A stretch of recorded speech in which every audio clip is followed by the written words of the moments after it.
Vamos a hablar ahora con alguien que tiene no solo un análisis que hacer sobre la situación política, sino que trae la voz de una importante organización que se dedica justamente a vigilar los estándares de la democracia y la transparencia, que ese es precisamente su nombre. Estamos con el presidente de la Asociación Civil Transparencia. Gracias por acompañarnos, Álvaro Hensler. Encantado, Fernando.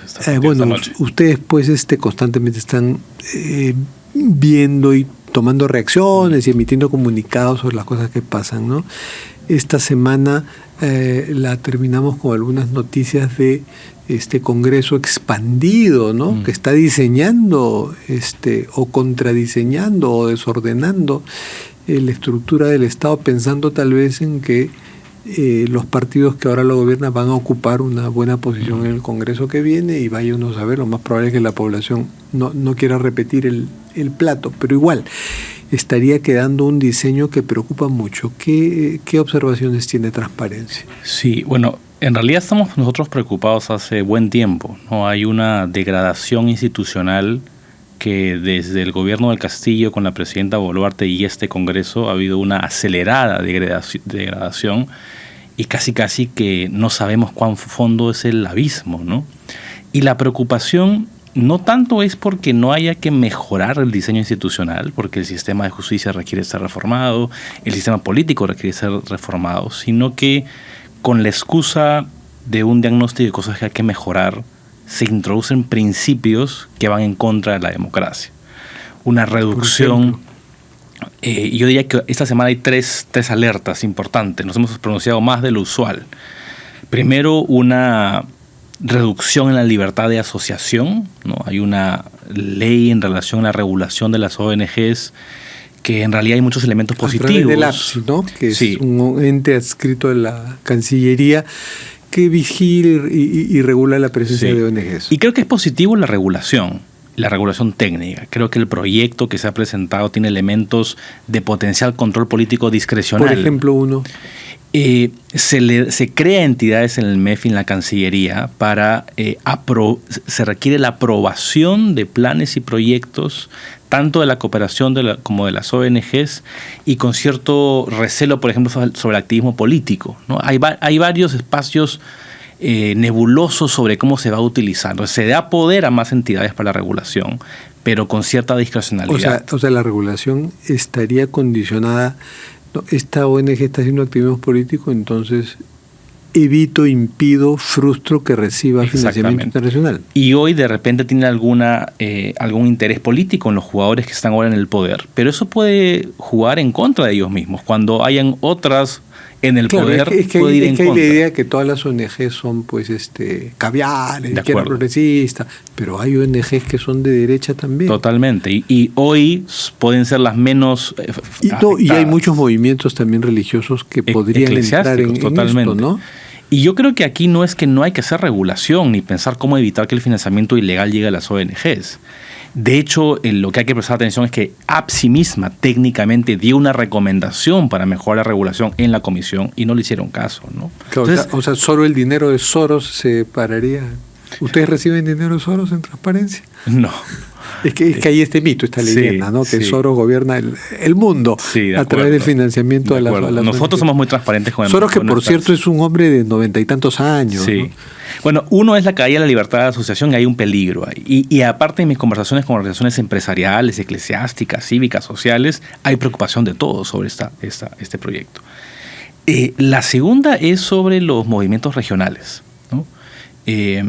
Nosotros estamos a favor de la reelección de autoridades en el país, tanto cuando hubo la reelección de congresistas con la bicameralidad, como ahora con alcaldes y gobiernos regionales. Pero se metió este elemento. Y otra vez, acá no es blanco-negro, ¿no? Hay que entender dos elementos, ¿no? Lo primero es que los movimientos regionales, hay una competencia, si quieres, desigual entre los partidos políticos, que tienen mucho más elementos o requisitos para ser partido político, que un movimiento regional. Eso no es tan cierto, ¿eh? Justamente estoy escribiendo al respecto y tienen bastantes exigencias y les han subido la valla no hace mucho. No tienen, por ejemplo, elementos tan claros en términos del financiamiento, tienen menos porcentaje para inscribir al movimiento regional en su circunscripción, claramente. Cuando yo tengo el comparativo, y cuando tú ves el comparativo, efectivamente tienen mejores condiciones. Entonces, ahora, no quiere decir que eso esté mal necesariamente, pero en vez de buscar unas mejores condiciones o en vez de generar incentivos para las alianzas de los partidos nacionales, esa sería la salida con los regionales, forzarnos a que se alíen con partidos. Esa era la salida incruenta. Y por último, yo justo hablaba con Omar Aguapal, el secretario general de Transparencia, y ¿cuál es la experiencia comparada en el mundo? No hay muchos casos de partidos políticos regionales o locales en el mundo, ¿no?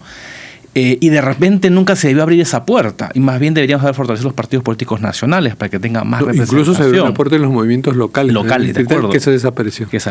Pero dado que existen, y es una fuerza viva, es una fuerza real, algunos partidos regionales efectivamente también entra dinero mal habido, pero otros que representan a la ciudadanía. En términos políticos, cuando pensamos en comparaciones, nos damos cuenta que somos una especie de vanguardia de la disgregación política. Entonces estamos adelantados respecto a otros en esos problemas. Sí. Entonces tenemos más bien que pensar soluciones para nuestra originalidad. Entonces lo que se debió hacer es, uno, buscar una mejor competencia leal entre nacionales y regionales, buscar incentivos para su complementariedad y no su competencia, y por último, tener un cronograma en el tiempo transitorio para ir fortaleciendo los nacionales, mira lo que les pasa, y reduciendo los regionales. Conversaba con el líder, uno de ellos, y que me decía, honestamente, ¿sabes qué? Vamos a desaparecer quizá, y no sabemos si meternos a un partido político, a postular al Congreso, algo, para lo que tenemos un deadline el 4 de... Ahorita. Entre el 12 y el 16 de julio. Algunos dicen 16, ya no estoy seguro cuál es la fecha. Llegamos en julio. Pero en julio no sabremos todavía si hay la segunda votación para desaparecernos. Entonces, ¿qué hacemos? ¿Esperamos que se consuma la segunda votación o de una vez nos autoeliminamos? Pero qué terrible. Sí. Bueno, esa es la segunda, ¿no? Y la tercera es esta aprobación inicial en comisión todavía de la desaparición de la Junta Nacional de Justicia y la aprobación de la Escuela Magisterial. Yo creo que ahí hay varios elementos, ¿no? Primero, que hay que mirar la cosa en perspectiva, ¿no? Claramente hay un intento deliberado ya de muchos meses de desaparecer a la Junta, ¿no? Y no lo han logrado, ¿no? De hecho, la Junta se mantuvo y logró destituir a la fiscal Benavides, ¿no? Pero claro, su último intento entonces es desaparecerla. Ahora, otra vez, puede haber elementos positivos en el nuevo proyecto, los hay.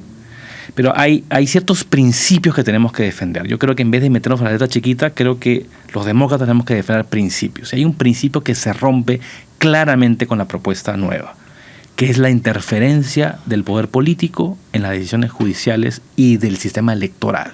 Y eso es muy grave, porque el Perú ya pasó por procesos donde el poder político parlamentario tenía injerencia en la designación o en el veto del sistema electoral. El Congreso, especialmente el Senado, tendría posibilidad de nombrar y remover a organismos, a jefes de organismos electorales y RENIEC, y a jefes del Ministerio Público, del Poder Judicial, a través de los mecanismos de la Escuela de la Magistratura. De acuerdo. Y a la misma vez, en el término de jueces y fiscales, los mismos jueces y fiscales supremos son los que deciden su asignación, ¿no? Ese modelo, hay elementos positivos, ¿no? ¿Quién no quisiera tener una escuela? Pero he leído ahora el dictamen y no me queda claro eso. ¿A ti sí te queda claro que los jueces y los fiscales supremos decidirían su forma? Al menos en la transitoria es así, ¿no? Ya, en una disposición transitoria. En la disposición transitoria es así. Ahora, por supuesto, de aquí a que esto llegue al Pleno, podrían haber algunos cambios y los textos sustitutorios a última hora. Sí, pero aquí para mí lo importante, porque claro, ya sabemos que el Congreso está decidido a hacerlo, ¿no? Pero lo que la ciudadanía tiene que proteger, gente de izquierda, derecha, demócratas, es que no podemos permitir que una vez el Perú caiga en que el poder político tenga interferencia en el sistema electoral. Hay algo que creo que hay que recordar. Cuando Transparencia ha salido muy fuertemente a defender la Junta Nacional de Justicia, no son los nombres, es la institución y es la autonomía e independencia de lo político a lo electoral. Y claramente el sistema electoral puede tener una serie de mejoras. De hecho, La Unión Europea, cuando vino a hacer su trabajo de observación en las presidenciales y en las subnacionales, nos dejó 37 recomendaciones para mejorar la confianza, la efectividad de los procesos electorales. 37. Y muchos de esos están en la cancha del Congreso. Entonces, no es que estemos en contra de una mejora de la confianza del sistema electoral o del sistema de justicia. Lo que estamos diciendo es que, coincidiendo en el diagnóstico, el Congreso nos está llevando por el camino equivocado, dándole espalda a las opiniones técnicas. En el caso de las ONGs, la opinión de APSI, y en el caso de la Junta, está yendo en contra de la opinión del MEF, que se está oponiendo a esa reforma, está yendo en contra del relatador de la ONU en el sistema electoral. Se ha pronunciado el Fondo Monetario Internacional en su última visita.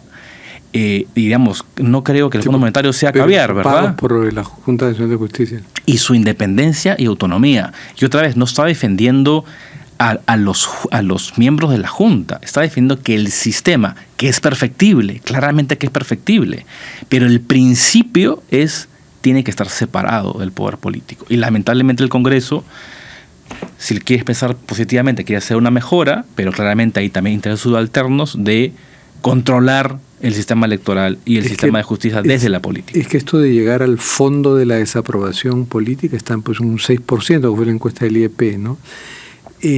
Como que se rompen los lazos de representación y llega un momento en que ya pierden la posibilidad de vamos a recuperar puntos, pierden la vergüenza, pierden el pudor, y ya no importa lo que digan el relator de la ONU, de la OEA, no importa lo que diga la academia, no importa lo que digan los líderes políticos que no están en el Congreso.